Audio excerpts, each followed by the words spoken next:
আল্লাহ তাআলা বলেন, আমার কোরআন যখন পড়া হয় তো তোমাদের দায়িত্ব হচ্ছে দুইটা, ফাসতামিউ লাহু ওয়া আনসিতু, তোমরা শতভাগ মনোযোগ দিয়ে শোনো এবং চুপ থাকো।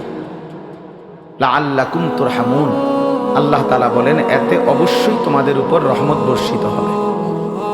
তাইলে আল্লাহ তাআলার ওয়াদা এটা, কোনো বান্দা যদি আল্লাহর কথা মনোযোগ দিয়ে কান লাগিয়ে শুনে এবং চুপ থেকে শোনে তো আল্লাহ তাআলা অবশ্যই তার উপরে রহমত বর্ষিত করে।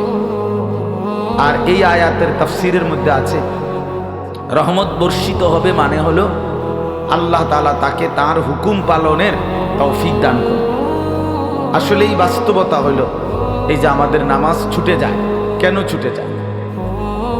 যে নামাজ পড়তে পারে না সে কেন পারে না? যে আল্লাহকে ডাকতে পারে না কেন ডাকতে পারে না? তার তো জবান আছে, তার তো শরীর আছে, তার রুকু করার সেজদা করার মতো সামর্থ্য তো আছে, কিন্তু কেন পারে না? দিনের পর দিন যার নামাজ পড়ার সুযোগ হয় না, কেন?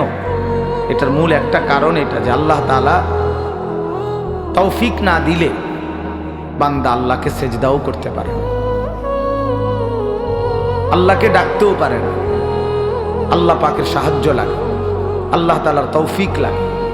এজন্য নবী সাল্লাল্লাহু আলাইহি ওয়াসাল্লাম বহু আমলের ক্ষেত্রে দোয়া করতেন, আল্লাহুম্মা ওয়াফফিকনি, আল্লাহ আমাকে তৌফিক দেন। আল্লাহুম্মা আইননি, আল্লাহ আমাকে আপনি সাহায্য করেন। আল্লাহুম্মা আতি নাফসি তাকওয়াহা, আল্লাহ আপনি আমার অন্তরে তাকওয়া দান করেন। এইভাবে আল্লাহ তাআলার কাছে চাইতেন, আল্লাহ আমি আপনার ভালোবাসা চাই, আমি তাকওয়া চাই, আল্লাহ আমি আপনার নাফরমানি থেকে বাঁচতে চাই, আল্লাহ আমি আপনার ইবাদত করার জন্য সাহায্য চাই, আল্লাহ আমি আপনার বন্দেগী করার জন্য তৌফিক চাই। তাহলে আল্লাহ তাআলা কাছে তৌফিক চাইতে হবে, আল্লাহ না দিলে বান্দা পারে না। কোরআন শরীফে আছে, ওয়ালাউলা ফাদলুল্লাহি আলাইকুম ওয়া রাহমাতুহু মা যাকা মিনকুম মিন আহাদিন আবাদা। আল্লাহ তাআলা বলেন যদি আল্লাহ তাআলার দয়া এবং অনুগ্রহ না হয় তাহলে কেহই নিজেই নিজেকে পবিত্র করতে পারবে না। এই ছেলে তুমি বুঝছো বাংলা? তাহলে মোবাইল আবার আলগি দিলা কেন? ফাইজলামি করো? হ্যাঁ, মস্কারি করলে একদিকে উঠো মিয়া, ফালতু কোথাকার। জি, তো আল্লাহ তাআলা বলেন আল্লাহর দয়া এবং অনুগ্রহ যদি না হয়, মা যাকা মিনকুম মিন আহাদিন আবাদা, তোমাদের কেউই নিজেকে নিজে পবিত্র করতে পারবে না। তাহলে আপনি যদি আমরা যদি সিদ্ধান্ত নেই মনে মনে ভালো হয়ে যাব, না হবে না। আল্লাহর তৌফিক লাগবে, আল্লাহ তাআলার দয়া লাগবে, দয়া লাগবে।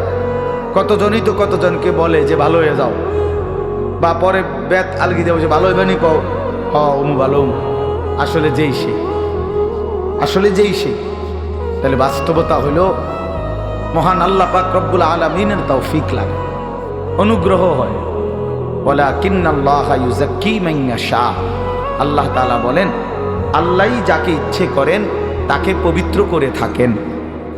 তাহলে পবিত্র উত্তম চরিত্র আল্লাহ তাআলা দান করেন, আল্লাহ তৌফিক দেন, আল্লাহ সুযোগ দেন। কোরআনুল কারীমের মধ্যে আছে আল্লাহু ইয়াজতাবি ইলাইহি মান ইয়াশা ওয়া ইয়াহদি ইলাইহি মান ইউনীব। আল্লাহ যাকে ইচ্ছে করে তাকে একেবারে টেনে নিজের দিকে আকর্ষণ করে। সে চলতে চায় উল্টো দিকে, আল্লাহ নিজেই তাকে টেনে নিজের দিকে নিয়ে আসে।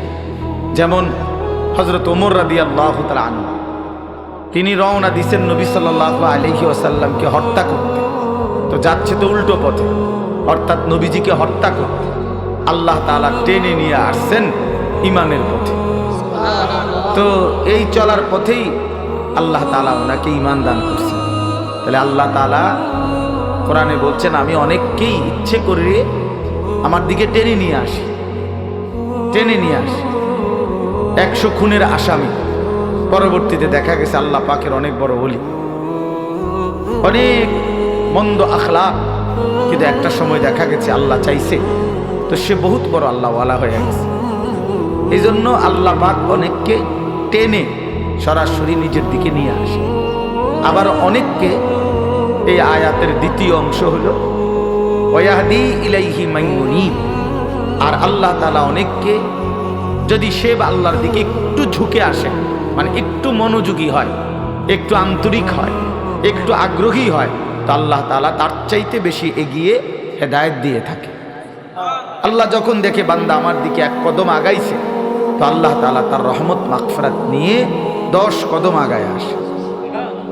এই জন্য 2 সূরা, কাউকে আল্লাহ ইচ্ছা করে একদম রাতারাতি আমূল পরিবর্তন করে দেয়।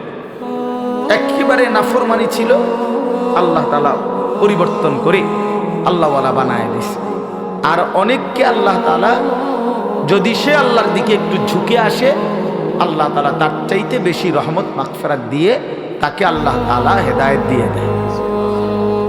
তাইলে 2টাই সূরা।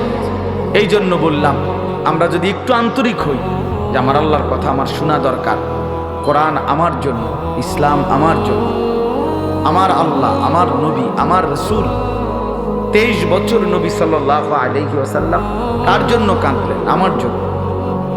23 বছর কোরআনুল কারীম আল্লাহ তাআলা নাজিল করলেন, তো কার জন্য নাজিল করলেন? আমার জন্য নাজিল।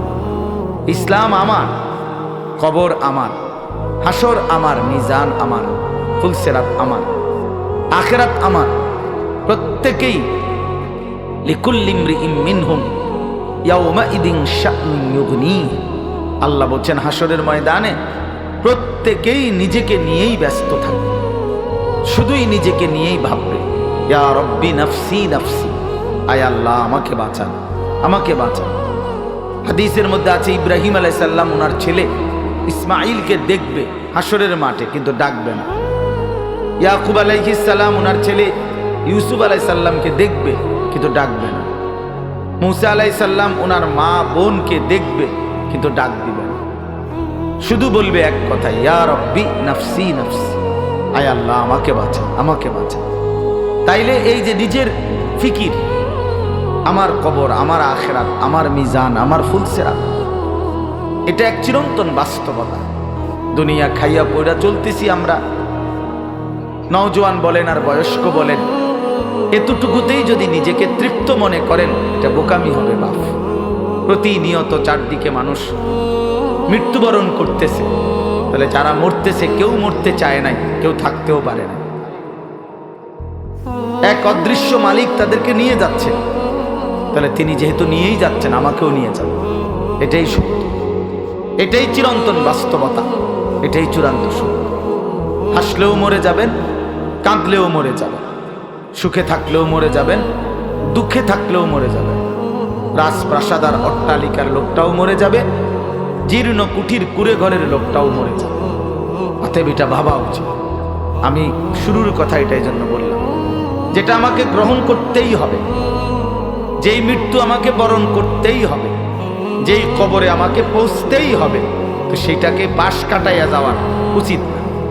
সুযোগ নাই যেহেতু, তার চাইতে উচিত বরং এটার মোকাবেলা, অর্থাৎ এটার জন্য প্রস্তুতি নাও। আমাকে কবরের মুখোমুখি হইতেই হবে, অতএব আমার উচিত কবরের প্রস্তুতি নাও। আমাকে যেহেতু মৃত্যুবরণ করতেই হবে, আমার উচিত মৃত্যুর প্রস্তুতি নাও।